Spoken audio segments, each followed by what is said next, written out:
Welcome back to an Earful podcast. I'm your host, Matty, along with Matt, aka the Magical Lun.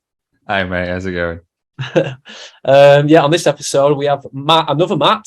Hello? Yeah, I mean, you're in an abundance of Matt right now, and AJ as well from The Dangerous Summer. Yes, I'm so pumped about this episode.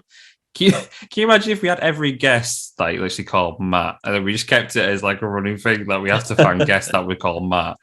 But anyway, we talk all about the brand new album coming home, which is out on August 26th. We talk about the writing process. We talk about getting back into the live music gigging again. And we're going to go into starting out the impact of the first album and so much more. This is such a wholesome chat. It was awesome to do. Damn good time. Enjoy the episode, guys. Enjoy. So good to see you guys. Thanks for having us. Thank you. As we said, it's an absolute pleasure to have you guys on. Like, as a long-time supporter of you guys, like, it's so awesome to actually have a chat and discuss, like, just in general, like, your processes and talk about the new album. So it's really good to hang out with you guys. Dude, I really appreciate that, man. Dude, and we can't wait to come to Manchester and hang out, hopefully, in September. Yeah. Oh, dude, absolutely. Right? Will you be there? Will we hang out? It is a guarantee. It is. We're gonna have like a few drinks, one or two drinks. Let's do it. 100% game for that. Yeah. Well, you've got your UK tours coming up in September, is it? You're doing UK and EU tour. Yep. Is that correct? Yeah. Oh yeah. Yeah. Is this your first time back in the UK, like post-pandemic sort of thing? Oh yeah. And we got kind of fucked originally. It was like it got pushed. It was originally supposed to be, I think, January or February, something like that.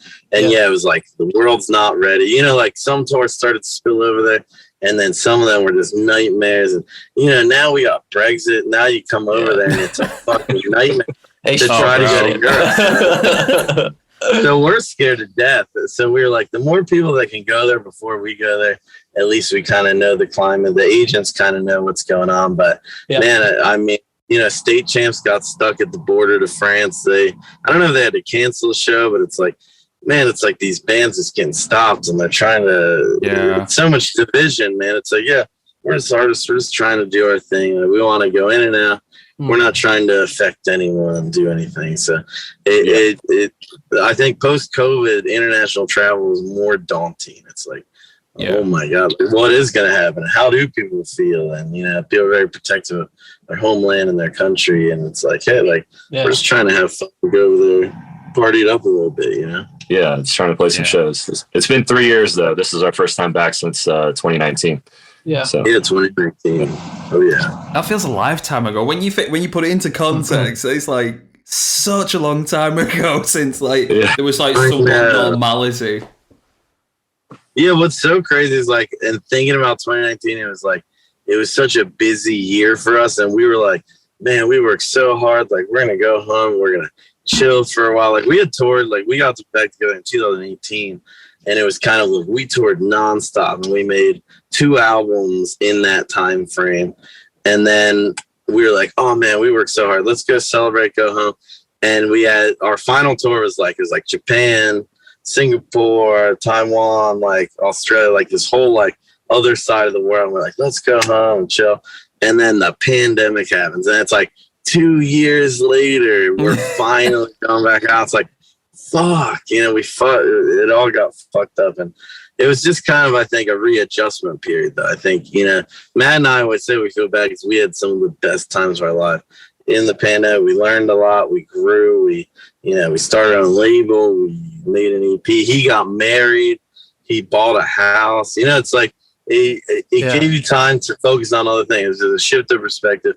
And I think the people that didn't know how to shift that perspective, it just, it can become tragic if you can't just flip. And, sometimes in life you just got to turn the other way and just fucking find another way to do it, Yeah. Do you feel like that changed in the dynamic of the way you guys were writing your music and the sort of approach? Because obviously you had time to sort of sit back then and think about what you wanted to do next with the band. So did that affect it in any way? And did you come out surprised? Yeah, I mean, I think, yeah, like it affected our whole band entirely. I mean, like if that pandemic wouldn't have happened, I mean, everything would have played out completely differently, which is kind of surreal to think about. Like Matt showed up at my house in February.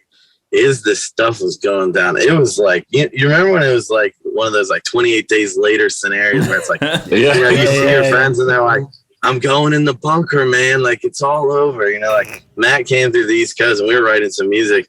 And honestly, we had a hard time. Like our drummer, he was like, oh, I'm going to see my girlfriend and I got to stay in this bubble. And we were like, we respect that. But like, man, we really need to spend time releasing an album so that we can keep it going, and everyone wanted to take the big snow day.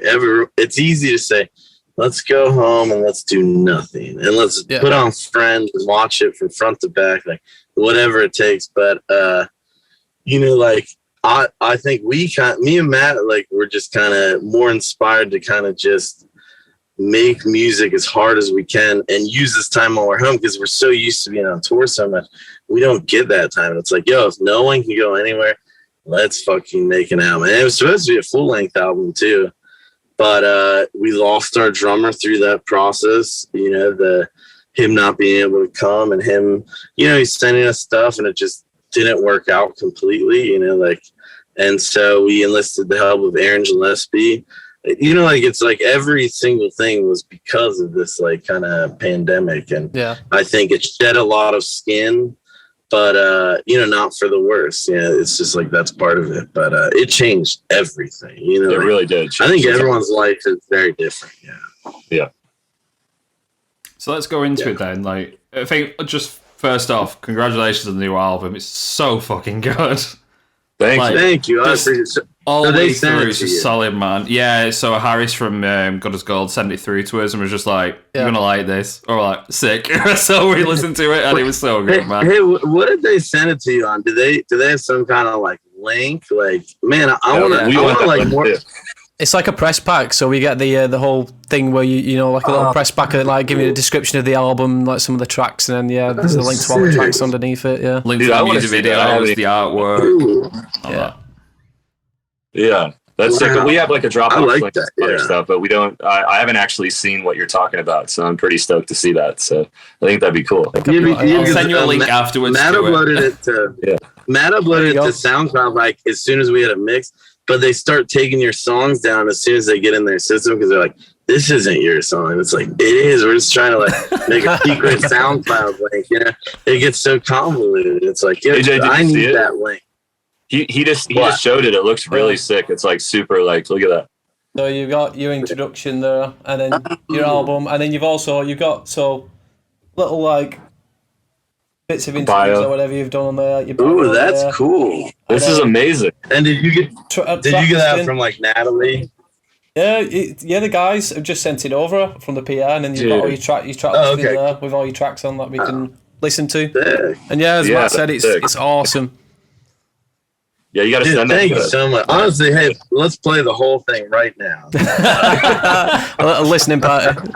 I think we're stoked. It's like, the crazy thing about being us, it's like it's been in our ears for so long, but like the magic doesn't really happen until the world starts to absorb it, and you kind of feel it take hold. You kind of feel these songs kind of really come into their element and become like true dangerous summer songs. It's like we haven't felt that yet with so many of the tracks. Like we've seen the magic that Coming Home was doing, and these other two tracks that came out. But like once it comes out as an album, it's like and then your friends start hitting you up. The ones that you sent them demos early on, and you're like, dude, I showed you the song forever ago. And they're like, this is fucking sick. It's like, dude, you were in on the bottom floor, but it didn't mean as much because it wasn't this. It wasn't the final package. And there's something about putting it out. There's something great and strong. It really gives music its legs, its soul. In a lot of ways. Agreed. I think it's somewhat seeing the actual like physical final product, because it's the equivalent of like passing someone a headphone to show them a track you've been working on or something like that, and they're just like, yeah, it's cool. Yeah. Like, in a way, even like the difference between someone organically finding something and listening to it and deciding to listen to it versus you sending them something, it's like there's a different attitude where it's like, oh shit, I actually heard your song like somewhere in some context, and that is crazy. And you're like, yeah, dude, I sang that fucking years ago, and you didn't bat an eye because it's a different experience. It's a different whole world experience, and I think that's the magic of music. Sorry, I talk a lot, but that's the magic of music. It's just like that's kind of the magic of music in general. It's like, you know, the impacts that it has on your personal life. And I tell this to fans all the time because we're a band that has a lot of emotional fans, a lot of deep emotional connections to these songs. And in a way, you know, like when they tell me like, man, you're the, like, this song means the world to me. It's like, you know, in a way, like, I get it because I feel that way towards songs in my life, but I can't even begin to understand what that feels like. Like people have a stronger connection. It's these personal anchors, and it becomes very strange when, you know, people start, you know, we have the people at our shows like, I wanted to hear that song. Like, why aren't you guys playing that song? It's like, we have so many songs. He's like, what are we going to do? We didn't know that you had this one moment in high school where you're driving down the road with the windows down and this mega hottie is right next to you. And like, you think about it your entire life. It's the magic that exists beyond the music. It's a fourth dimension to what you're building. And it's crazy, the impact. But it's like, you know, it's hard to I can never understand. You know, I know what they mean to me. And so, yeah, it's like that personal anchor in there. Yeah. Yeah. What was the question? Do you know what? I didn't even think I got to it. I just got to complimenting you guys, and we just rolled with it. So that's absolutely fine. Cool. But whilst we're on about the new album, then let's talk about how, just a few points on it. It is definitely a progression on like the Dangerous Summer sound, but he keeps it grounded to what you guys started with. Because there's certain elements like the additional like piano and stuff like that. I think it definitely brings it up a notch, but then doesn't lose anything that's like signature like Dangerous Summer tone. So what was the writing process? What went towards this new album? Yeah, Matt, you want to talk about? I think Matt brought a lot of new elements, especially with the pianos and the synths. This was, you know, Matt got to like have his toolbox out. Yeah, I think we started dabbling with it with like Mother Nature and stuff, where we were like, all right, let's open it up a little bit more with like some keys, because I love keys. I've been playing my whole life. But on this record, like when we went during the pandemic, when we got together, like AJ was talking about, I went out to the East Coast in February, like right before everything shut down. We wrote a bunch of songs that became the EP, and then one more time he flew out to Denver to my place and my old house, and we wrote this group of songs we called the Big Sky Sessions, and a few of those ended up not necessarily like all making the album, but one or two of them like became like Coming Home and some of the other songs, and some of them just inspired like some like direction with the record. And then once we started there, actually our new single, it's called Sideways, that comes out pretty soon. That's the first song that we wrote right when we got into the studio. We have Christian Zawacki, our new drummer, and then Josh Withenshaw from the band Every Avenue. He's been playing guitar for us too. And so, I mean, Christian, it was some of the guys, it was their first time meeting him, literally the first day. And then that day we started writing Sideways. And so I think having new guys, like new blood in the band, and like since before it was just AJ and I like working on stuff, once we had those guys in there, like stuff just started to like pour out. Everything was supernatural. Yeah. And like we were just like starting to pump out stuff like in like a fluid kind of nature, rather than like sitting around and everybody trying to put the song together all at once.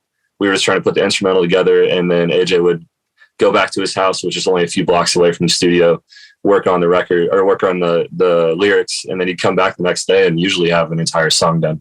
So I think it was just a different process. It wasn't like your normal full band in the room. Yeah.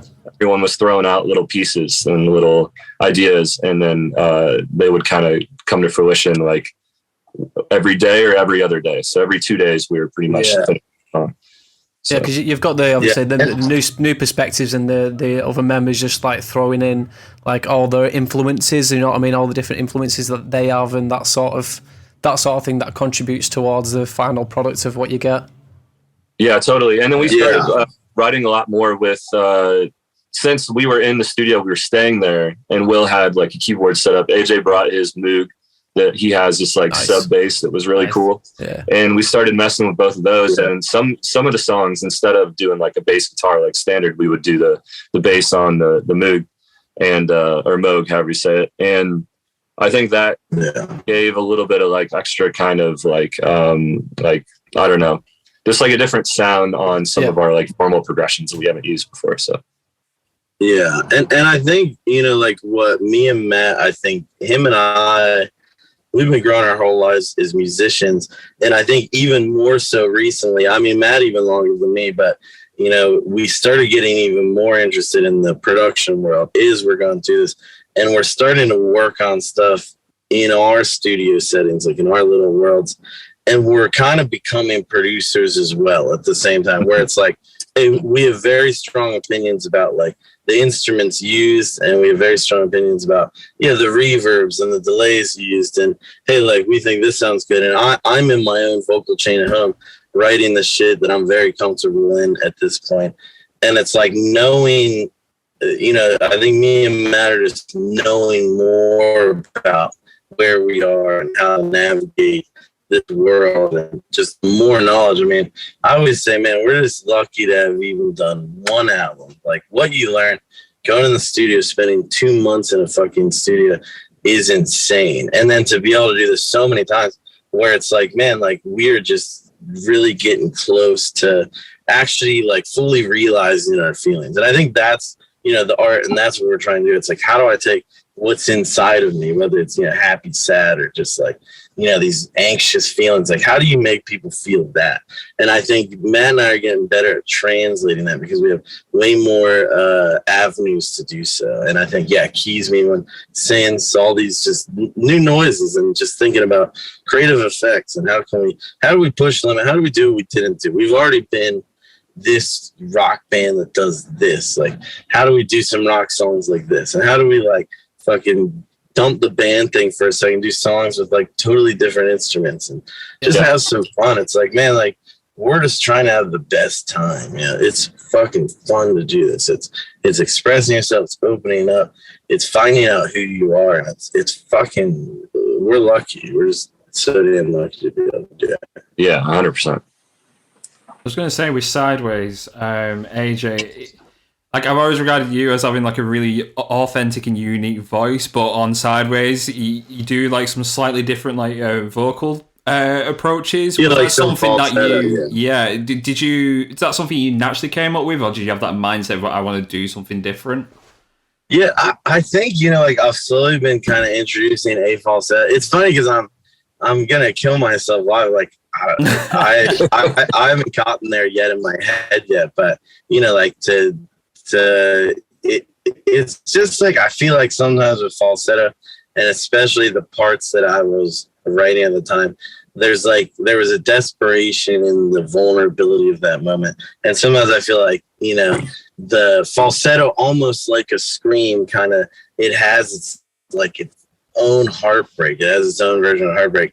And I think, you know, like, again, like I said, we're playing around with ways that we can, you know, get closer to the way we feel. And sometimes that's the way you feel, like just this lightness. And it really worked out, man. It was just, and it's funny because that one, I was writing the funny story about that song. So I do like these song shop songs, like where, you know, anyone can come to me and say, hey, like, I want you to write it, you know, it's my girlfriend's birthday, like write her a song, you know, and I, you know, I charge like $300. I'll write you a song, personal song. And some of them turn out to be like some of my favorite songs I write. And this is one of those songs where this guy who's like, you know, like, man, I just moved to like fucking the middle of Canada. Like, I miss my friends. Like, they locked down for COVID. It's like, what's wrong with the world? Like, I feel so like lost and like alone. And I was like, let me like just go in there and feel what you're feeling and let it out.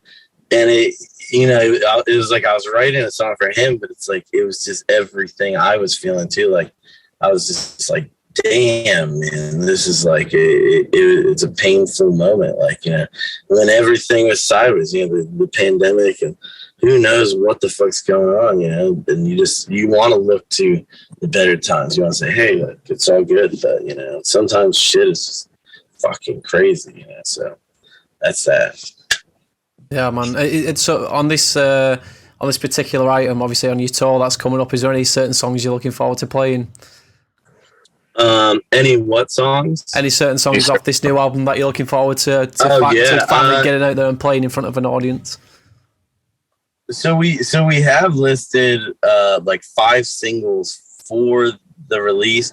We're gonna learn all 5 of those singles, like every song that's coming up until the album comes out on August 26th.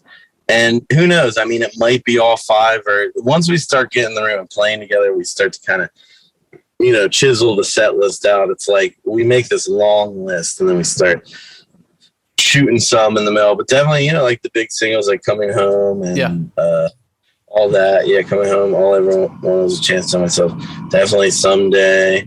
And then it's like the other 2 will depend. It'll depend if both of them stay or if we pick another one.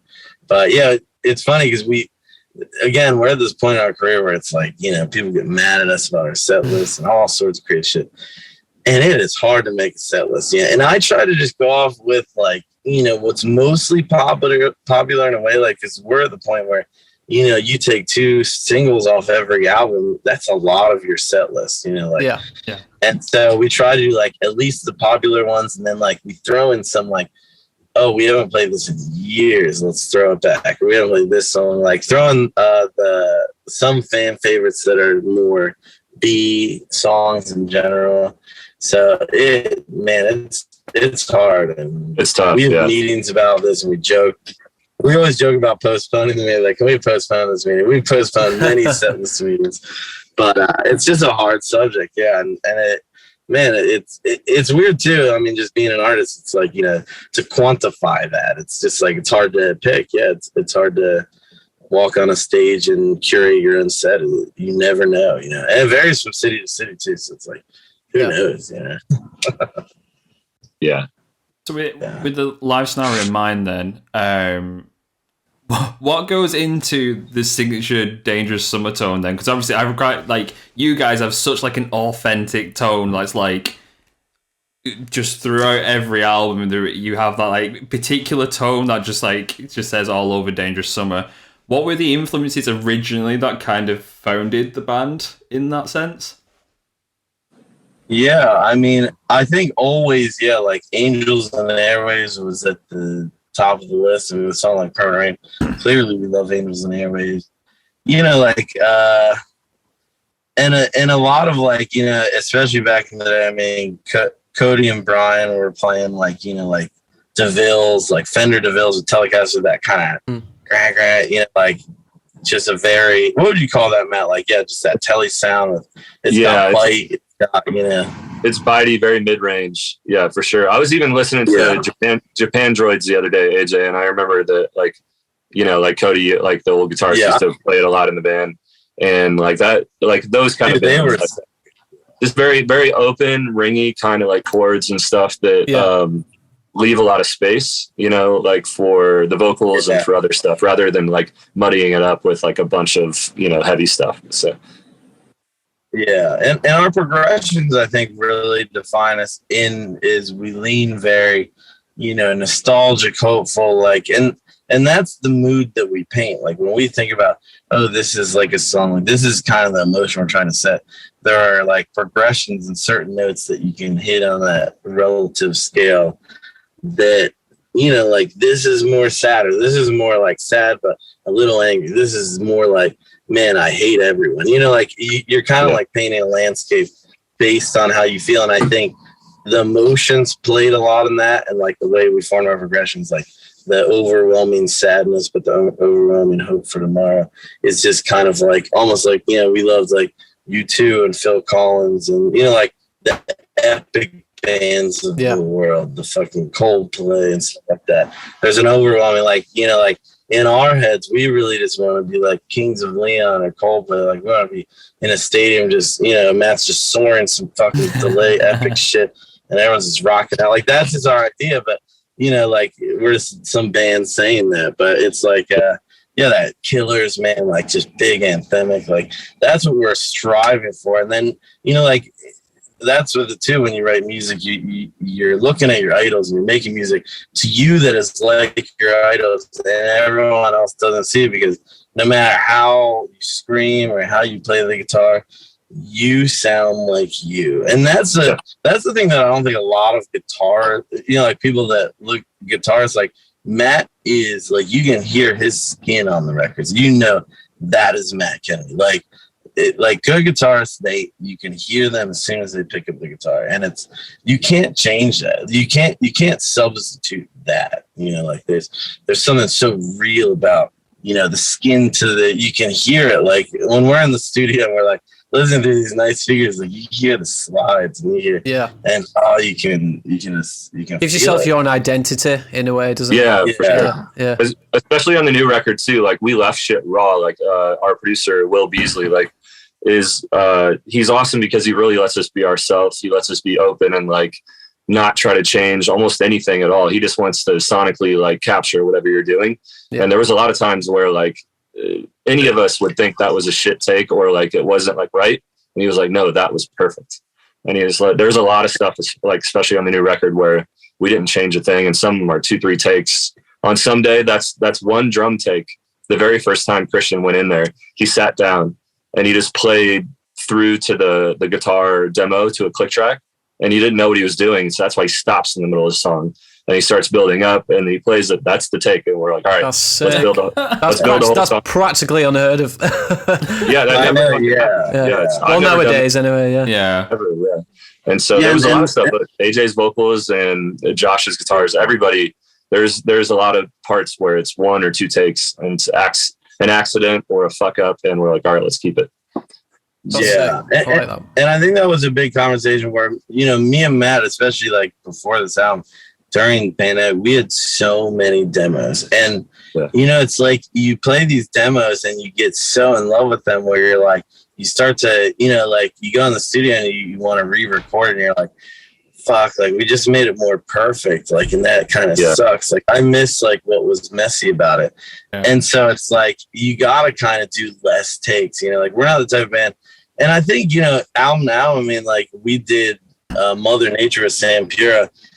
And I don't know if people notice the difference too much if you're not like at least an audio person, where it's like he's of the mindset that everything is perfect. The bass is lined up perfect, click, click, click, click, to the point where like he was like, play this note, boom. He would cut it perfectly on the bar and he'd go and just line up. So it's like bum bum bum bum bum, like just this flat like sound. Because he's in that more like heavy or metal world where they want it perfect. It's very like kind of genty in a way where you want it shiny and perfect and everything is lined up, and the guitarist does 1 million takes of every single fucking note. Actually, even Matt, like some parts he was like, let's slow it down half speed, you play it, and then I'm gonna speed it back up and make it exactly perfectly in line. And it's just like there's a difference between that and when you're like in the room with your boys and like they're recording at the same time, it's like, that's crazy. You can't make that mess up, and there's like little flubs, but it's like, it's cool. Like we're referencing the Nirvana record. I forget, was it Nevermind or In Utero with, I think it was Rape Me, but there's a clear tape cut that's so loud where it's like, like it cuts the whole song in half, but they're like, wow, that's fucking cool. They kept it. Fuck it. Like, let's keep it raw. Let's keep it real. Like this, it should feel more like a show and not like, someone. You ever watch those videos on YouTube and someone's just lip syncing to some perfectly recorded thing? No one thinks it's you. You can tell it's not you. Why like do that? Like people want the human. And I think TikTok is really showing the world that where, if you post some like video that's professionally done, they don't want to see that shit. They want to see some dude in his room going, check out the song I just made with my friends. And the realer it is, the more people actually perceive it and love it. Like the algorithm takes off, man. And so I think, we wanted to take a more, rough world where, and I think the closer we get to, hey, the demo was actually recorded really well, made our producer happy. That is it. We did it. That is the one that works. So it's like keeping that human element to your music, and I think that's what a lot of people have lost touch with, like nowadays as well. So it's awesome that you guys are keeping those sort of like little nuances in there. Like obviously going back to like the 80s and like even the 90s and before that. You know what I mean? Just recording to tape, you've got to get it right the first time, and you're all the guys in the room in there, and listen to like Paul McCartney and loads of other big guys like that, and the big bands. You can hear those little mistakes in the music, but it makes it. And for example, like Jeff Buckley, like him going into the studio recording Hallelujah and doing so many takes of that. Yeah, he's one of my favourite singers, and it's cool because you see there's one take of Hallelujah that they put on the album, and then he did like so many takes from it, and then they put a different take of it up on for the music video, which is up on YouTube, and each one of them sounds different, but that's what I love about it. Yeah, he's just capturing that little moment. Wow, that's crazy. Yeah, I love it, man. And same with any of those ones that like we would only do a few takes of. Like the funny part is we might have done 2 takes, and then we're like, all right, we think we might get it. Let's do like 5 for safety, and all the 5 ones you do after that are all shit, or they're all just completely different. And then you end up going back to the first or the second one. So it's cool. Like sometimes you shouldn't second guess yourself. Like if you're actually feeling it and it feels right, then that's the take. It doesn't need to be perfect. It just needs to capture whatever you're going for. So yeah, 100%. exactly. Yeah. Fuck yeah, I agree. More like the overall energy rather than the quality, essentially. 100%. Yeah, exactly. Yeah, and that's the thing is, I mean, you listen to these '90s records, and even it's funny actually. I played. You guys remember? What was it? The 545 Fest? I watched the one that was before. in the UK. Yes. Yeah. And it's funny because the first one we did, like we were watching it, and it's like we didn't get the memo that we're supposed to have, recorded this and there's tracks. Everyone sounds perfect. And then I'm in there with my acoustic guitar, and we're like, okay, here we go. Like, and I love comparatively, you just sound so different. But all these people were making comments like, wow, like this guy's actually doing it. Like no one else is singing in these videos, a lot of them. And good people were on that side. I'm not even hating them though. But it's just like the funny stark contrast. And you see that a lot now live shows where, and don't get me wrong, we use tracks like to an extent, but you see these bands where you're like, this is basically the album that they're playing. Yeah, there's it's like you can hear it, and that's cool. That's the style too. Like, and I'm not banging the art of that, but like there's something about the rawness and when it's all just real and cut up, and people fuck up. Like that's what it's about. Yeah, makes it different from show to show as well. Do you know what I mean? You're doing that with in a more of like a raw sort of setting, and if show to show, you know what I mean. You could be watching sort of a different performance. So it breaks it up a bit that way. Yeah, it's all one of a kind. Yeah. One of a kind experience. Yeah, every single time. Like you never know what's gonna happen. Fuck, it's crazy. So going on to staying on the album anyway, the artwork that you've got for this is awesome. Like, where did that come from? Who came up with it? So that was kind of magical, and that's the funny thing about and we always just kind of have this thing where it's like, the album art comes to us when it comes to us, and we kind of need to get into the album and start doing the album, and really at a point where we kind of feel it, and at this point, the album was done. We started going on tour right after that, and we were like, okay, we haven't figured it out. We were hanging out with our friend Chris. Used to be our video guy, really great guy, and he did our video for I'm Alive and used to do all of our tour videos. But he was hanging out with us, and he was like, dude, we were showing him the songs, and he really connected with this one song, and he was like, dude, I know who's gonna do the album art. This dude, Wavy Dan. He is the fucking dude. We love him so much, and we actually found out we partied with him one night too. But good ass dude. He's of the mindset. He knows the feelings that we're trying to evoke, and that's what we kind of talk about. We talk about the overwhelming feelings of the album, and how we feel kind of artistically, and we show him what we love about his work. We took a lot of screenshots, and we say, hey, we think you can do something in this room. And he came back with like a handful of shit that was all insanely incredible. We used, it's all going to be inside the album. Like, it was kind of like, man, he made like different album covers and they're going to kind of float inside the album. So you can find them in different places. And he's just cool, man. I love what he does. And the feeling is just, that's what we feel like. Look at that, you know, like just stare at that, you know, person floating on the balloons, you know, it's a thunderstorm and all. It's just like whatever it is, it's epic, man. Yeah, he's insane. He's so fucking talented. Yeah. I think that the artwork, like on albums, for me, like when I started collecting like vinyls and records, like probably about 6 or 7 years ago, that's the thing that stands out to me the most, as well as the music. The first thing that catches my attention is the artwork, but like the thing about buying records and vinyls and that is you can open it up like a gatefold and it's just a whole different thing in itself, just looking at all that sort of artwork in there. And yeah, it's cool. So I like it when there's just as much effort put into the artwork as there is the music as well.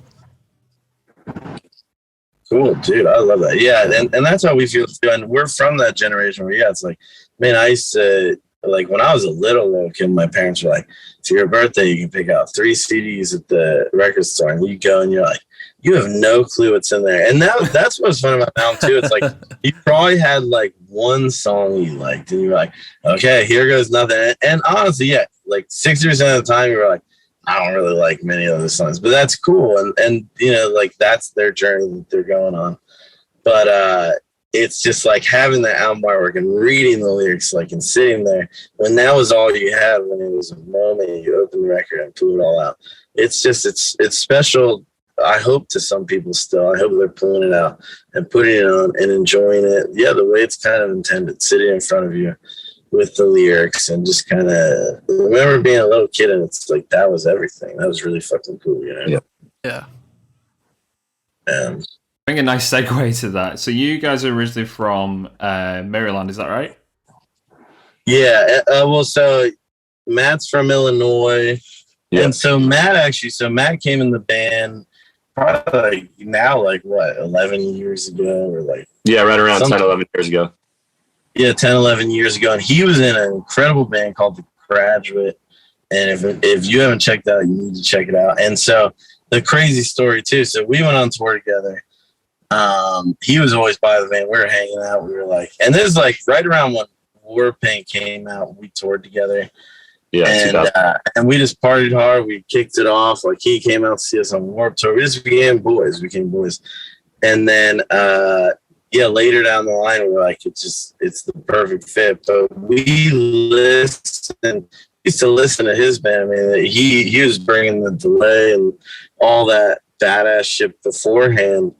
And the crazy part is his record was produced by a guy named Brian McTurnan, an incredible producer. And he was actually hanging out with him last night. But our original producer, Paul Levitt, who did, the first 3 albums, and he actually did some work mixing, mastering on these last 2 releases. But he was the intern, basically. He was the protege of, or whatever you'd say, of McTurnan. So it's like we were already kind of plugged into the same way. We were like, it's like he was creating the same sound we were creating. It came from the same space, from the same world, from the same time. And it was just such a natural fit. And it was kind of a come to circle moment, which then again, now we're working with Will Beasley, who was Paul Levitt's protege or apprentice or whatever. And so it's like, holy shit, like we have this long line of these people that traded their tricks between each other and they love each other. They share gear and secrets and they push each other to be great. And I think, the Dana Summer owes a lot of their sound to that as well, so. Yeah, for sure. So we've always had a strong connection with Baltimore because like AJ's from there, the band is from there. But then my first records were with McTurnan in 2006, like out there with The Graduate. And so it's just like, I don't know, the East Coast, that kind of sound, especially around that area, DC hardcore, Baltimore scene, like everything has been like a huge influence. And like those 3 producers he just said too are like, like the guys behind that sound, behind Circus Survive, Senses Fail. They just got They just got, I think, gold record or platinum record for the Census Failed. The one with the eye, you know, like, what is that? Let It Unfold. Yeah. So it's like those guys are, I mean, they even all the way back to Texas as a Reason, Promise Ring, like McTurnan has done everything. And we haven't confirmed it yet, but we might do a little bit of work with him on the next record too. So we'll see what's up. Awesome. We'll talk. That's why I was hanging with him. He might come on and like do some writing with us. Like he's like kind of the master. And he actually just was talking to Paul. He just hopped on with Hot Water Music. Apparently, you know, their album's getting rave reviews. Like it's the sickest. He's just like, he's kind of the guy who Matt was telling me what he comes in and he's like, this song is awesome, but like, what if you did this here? Bam. And then he's like a vibe creator. You just change the whole vibe. He's only thrown in a snippet. Yeah. He's changing your sound at all. He's like Will and Paul, but maybe a little bit more like just like idea kind of creator. And he'll just drop one little thing and it'll change the whole song. It's fucking nuts. Without actually doing anything. Like you're the one still writing it. He just will come in and like, he used to have 2 dogs and he would come in and he'd be like, all right, here's the idea that I have. I'm going to go walk my dogs. When I come back, I want you to have it finished. And you come back and you'd have it fucking done. It'd be like 20, 30 minutes and you'd like show him and it'd be like, shit, that's it. Yeah. Like, that's what I told. Yeah. I told Paul, I was like, I'm scared about that. And he was like, no, he's chilled out. He's like, he's so chill. Because I've heard the horror stories. Like, what? Your singer? He was like, go get vocal lessons. And he sent him to New York City to get vocal lessons. Yeah, but he was 20 years old at the time, and so he actually did need vocal lessons. He was blowing his voice out all the time. Dude, AJ, you have nothing, because like last night he was doing nothing but like fucking singing your praises, talking about like how much of like an artist you are, and how like he thinks that like he's like, AJ is a person that I would never fuck with any of his like ideas about. It's like he's like, he has it. All I want to do is add the little like 5% that I like my ideas and stuff. He was like, he has all the ideas. Like that, inject a little bit in there. Yeah, so. And that's what I was talking. So Will worked on Turnstile with McTurnan. I don't know what record it was, but it was one of the records. But one of their first records. He was doing Turnstile OG before they went to, I forget who they're with now, but you know, he said, he was like, these guys would come with these songs and they'd show me, I'd be like, damn, like, you guys know what you're doing, and I don't even want to change anything. They're like, let's just record them. They basically just like record it, and they're like, we don't want to fuck with. It's right. It feels right. You know, like it really fucking. He's kind of a scientist, and look up Brian McTurnan. You'll see, man, his Rolodex of credits is fucking insane. Like one of the biggest of our music scenes for sure. Yep. Don't know what it's like over with you guys, but the hype for Turnstile at the minute in the UK is unreal. Like, dude, yeah, we did 2,000 so trees to impress, and it was like every band that we spoke to was just like, who you looking forward to? It was like Turnstile. Like every band that we spoke to was that.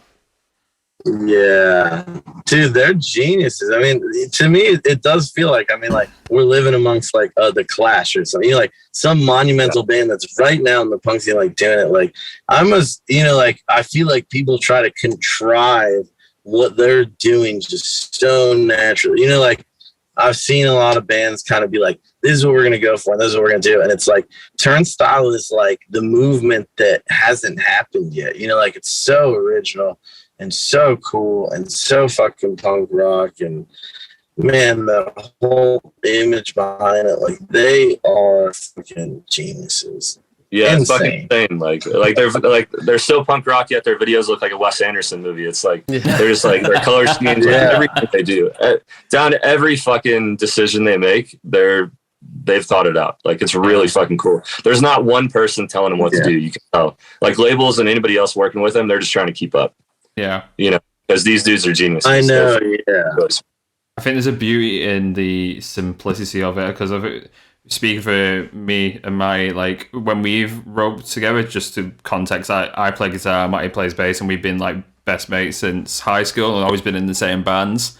But when we tried to do music where we're like, let's try and play like this style or like this band, it just doesn't fucking work because it's not authentic, and it doesn't work because you don't know how to write like that. Yep. Yeah. And I think, you know, like I talk about this a lot, like the Post Malone effect, where it's like you know, like everyone after Post Malone came out tries to sound like Post Malone. It's like, dude, it happened already. Like, you know, Billie Eilish happened. Like, you can't recreate that. Like, go find a new identity. Like, don't try to, you know, and that's the problem. We always reference this, was it Frank Zappa interview? Sorry, I'm moving my bong. But he talks about music industry. He was like fucking, back in the day, you'd have these fat cat record executives with their cigars, and yeah, they're their feet on the table, and they're like throwing money at shit, and they don't know music. And nowadays, you have some fucking 25-year-old kid who's like, I need to find the next Post Malone or next this. Like, they're curating their own taste based on what, you know, they know and what they know sells. But really, like, what about the Grateful Deads of the world, or these people that created these other sounds where it's like no one in the right mind would have signed them, but these people with money were just like, yo, like, they were rolling the dice on all it. Like a band like Incubus, all these bands that are like truly creative amongst their own world. They're not trying to be anyone. You know, they're so self-identifying. It's just like you can't recreate that. Period. There's you know, find another thing to do. Like, you know, like find yourself. They're one of one. Yeah.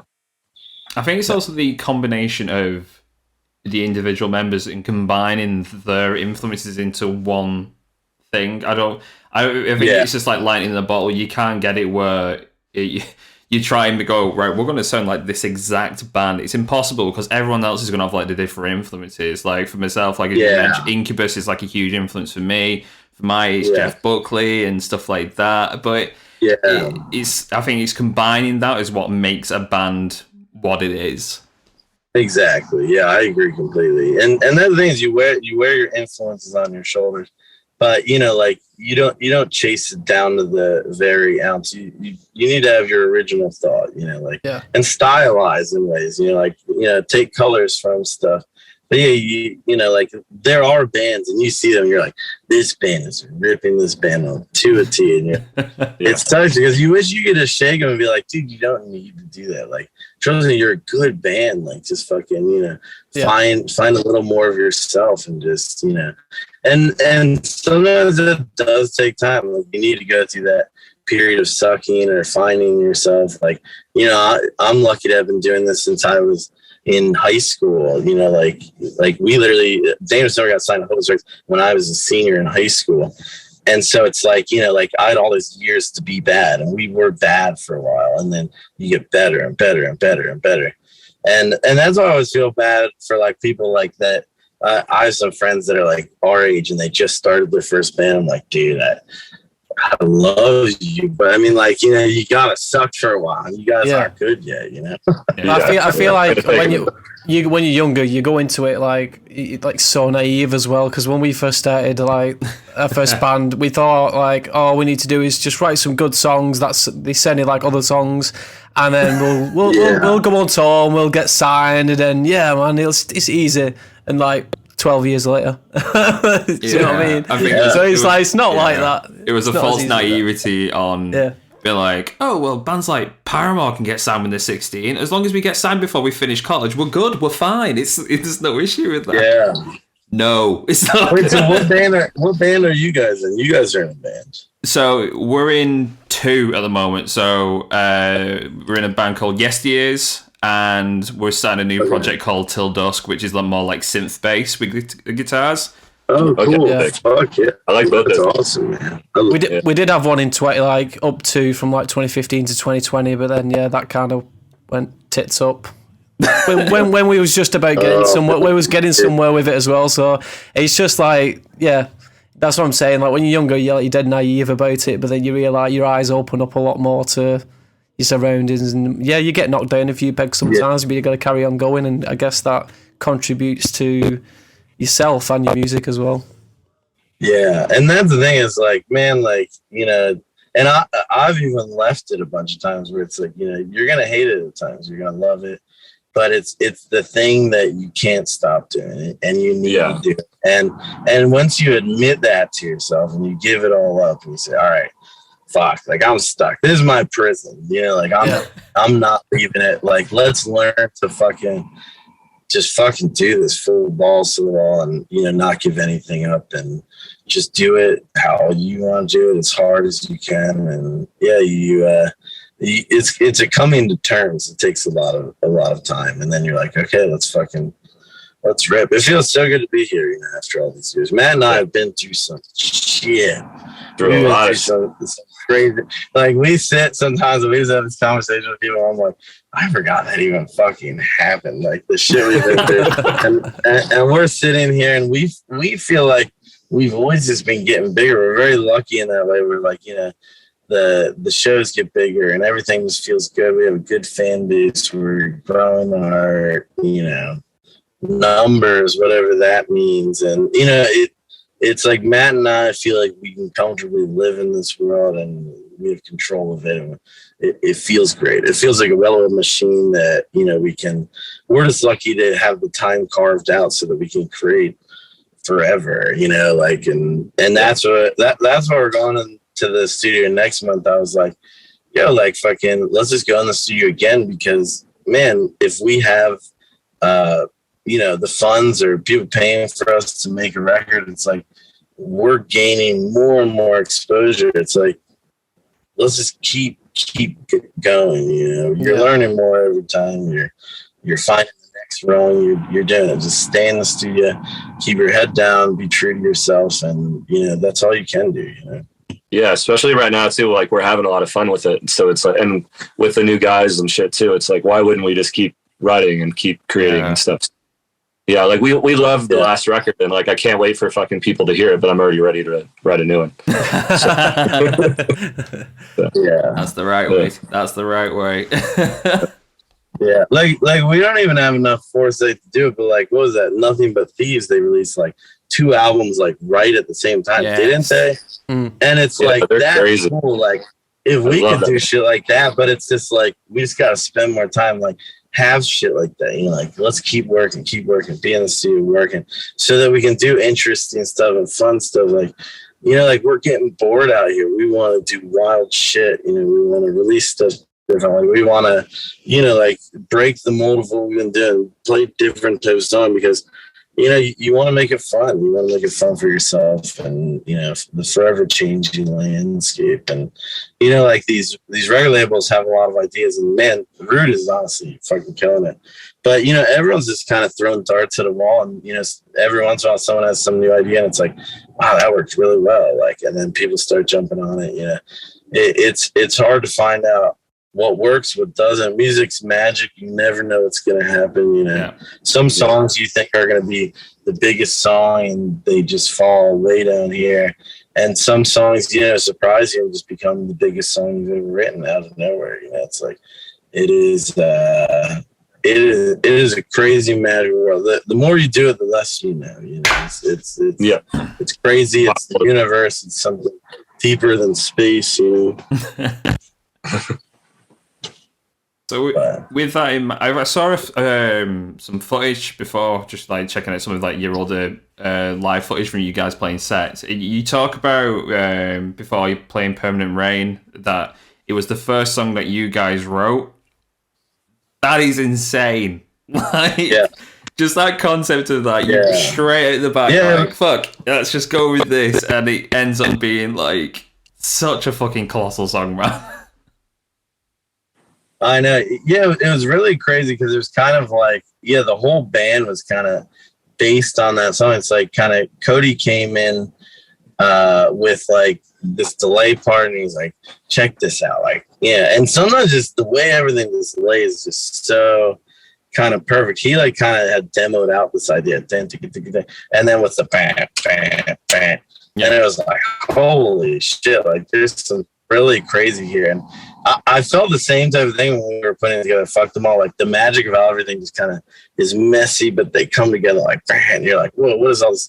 Like, when things are pulling off each other and pushing off each other in such a beautiful way, you never thought it would mesh like that. And that was like the first one. Then I wrote those lyrics, and it was kind of like, I've written a song in my older band, like, and, I was a kid, like in 10th grade, and I was writing this, deep song about, like death and stuff like that. Like kind of trying to, because I was listening to bands like fucking like AFI and fucking, like all these bands. I was like a lyric person. I'd be like, oh my God, like, what does this mean? It's so poetic shit. I actually really love the band's True Manifesto. I think Thomas Kalinage is one of the greatest lyricists. Connor Oberst from Bright Eyes.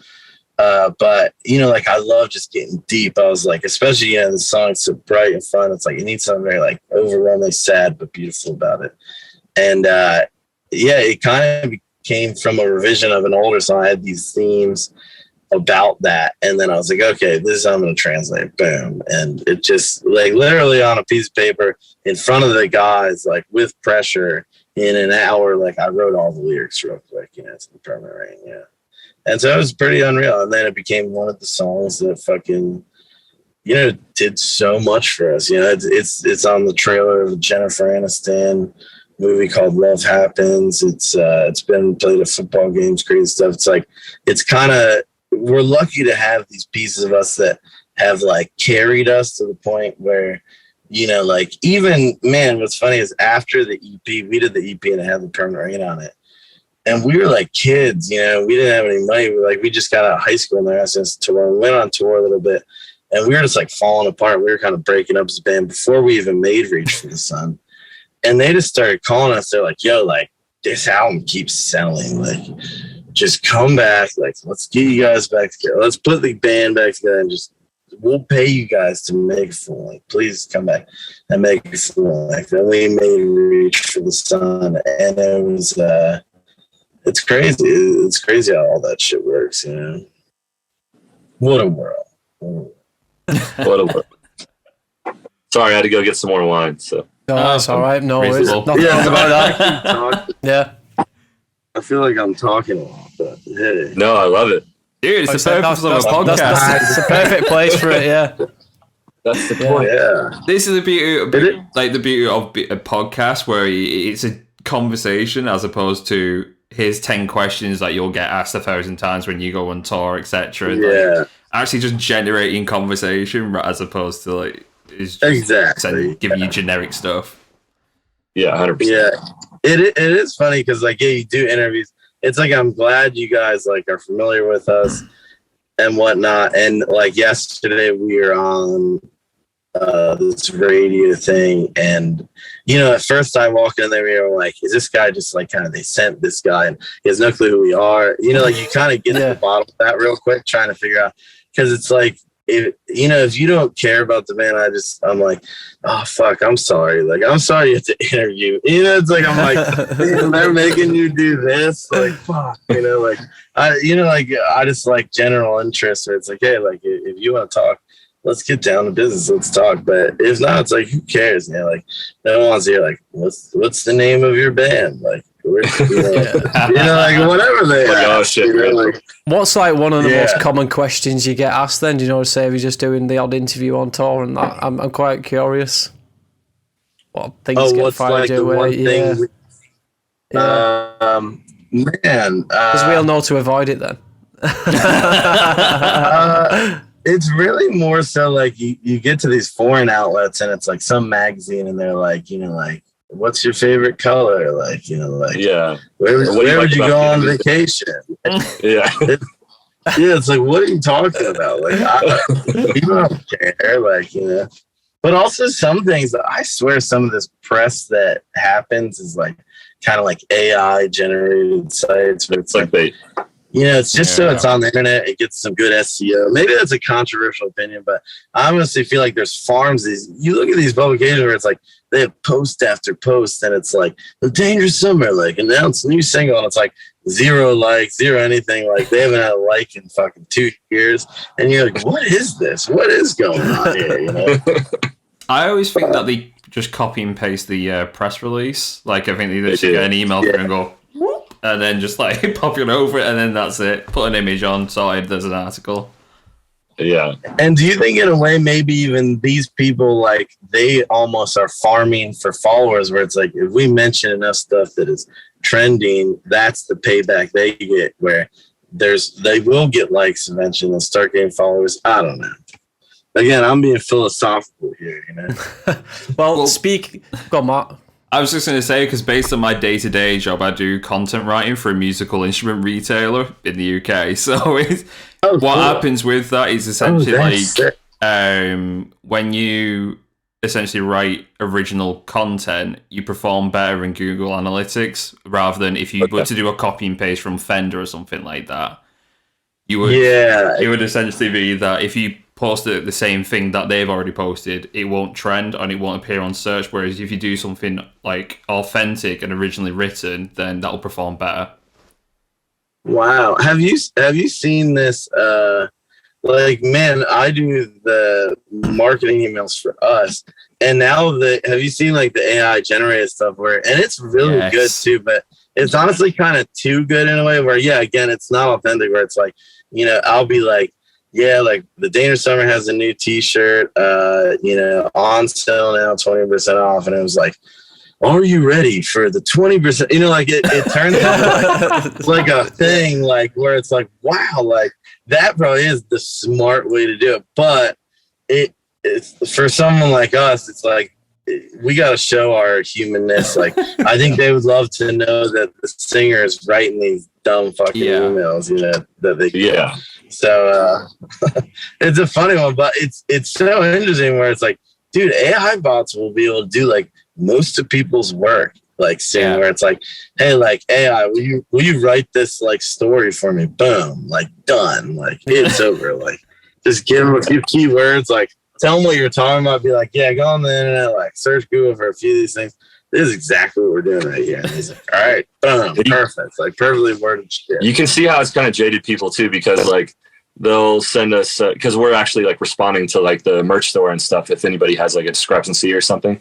And so they'll hit us up at first, like they're responding to Amazon and they'll be like, I'm angry about this or this. And then you're like, hey, this is Matt or this is AJ. I'm so sorry that happened. Like, let us know like how we can or fix it. And then they go, oh shit, I'm so sorry. Like I had no fucking clue that you guys are gonna respond. And then like, we bro down. We have a moment where like, we become friends. We're like, hey, let's fucking have a beer next time we're at the show. Like, because it should have that human. So. That's what everybody loves, man. It brings you all closer together anyway. So, speaking of off the beat questions, anyway, we have a segment that we have towards the end of our podcast, which we'll get on to now. And it is what is your pet peeve? What pisses you off the most in life? And it can be the pettiest things ever. Doesn't matter what it is, but what pisses you off the most? Wow, what pisses me off the most?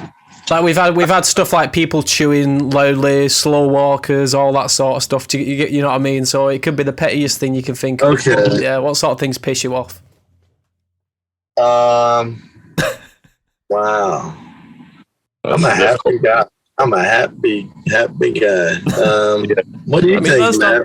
I mean, things don't bother me for the most part. I think like disrespect or even just, I know it sounds dumb, but people not saying like please and thank you and stuff like that. Yeah. Or like this old school stuff like that. But like for the most part, stuff really doesn't bother me. I don't mind if people drive slow. I don't mind if somebody cuts me off. They're obviously having a worse day than me or something. Yeah. Somebody actually did that on the way home today. And I was like, whatever, what am I going to do? Like, get pissed at them. I don't know. I used to be a lot, maybe like more like angsty when I was younger, but like the older you get, the more you're like, nothing really bothers us. It is what it is. It is what it is. Life goes on. Yeah. You realize misery only affects yourself. And then you're like, okay, fuck yeah, like this is mine. Yeah. But, I feel like grudges too. Like fucking like no one is thinking about whatever you're pissed off about. If you're holding a grudge against someone, like they're not thinking about you. You're the one that's actually thinking about it. So you're just punishing yourself. And I know, and it's like whoever it is winning because they have real estate in your head. Fucking. Yeah, that's a good way of thinking about it.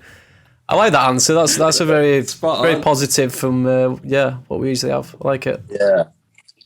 Yeah, and I would say somewhat of the same thing. Yeah, I do like sometimes.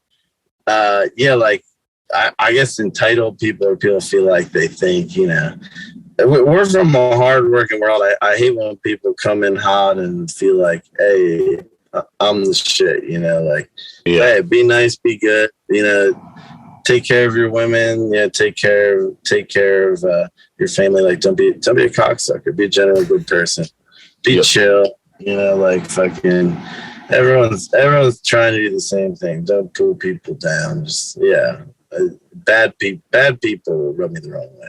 Yeah. You want to keep that good karma. Yeah, got to keep the good karma. Yeah, life is too good. It's too short too. Yeah, good karma. Yeah, that's it. Anyway, thanks a lot, guys, for coming on. We'll do a quick say goodbye now, and then we'll stop the recording. But yeah, thanks a lot for coming on. We appreciate it. Yeah, thank you, fellas. Absolute pleasure. No problem, man. Thanks for having. Thank you for having us. Thank you. Hey, can I just say, go get our album August 26th out everywhere. We're gonna be in the UK, Europe, September, October. We're gonna do a full US tour. We are the Dangerous Summer, and let's fucking go. AJ and Matt from the Dangerous Summer on an Earful podcast. A massive shout out to Harris from Gods Golf for giving us the opportunity of speaking to the guys. Do not miss Coming Home, brand new album that's out on August 26th. It is an absolute stonk of an album. Do not miss it.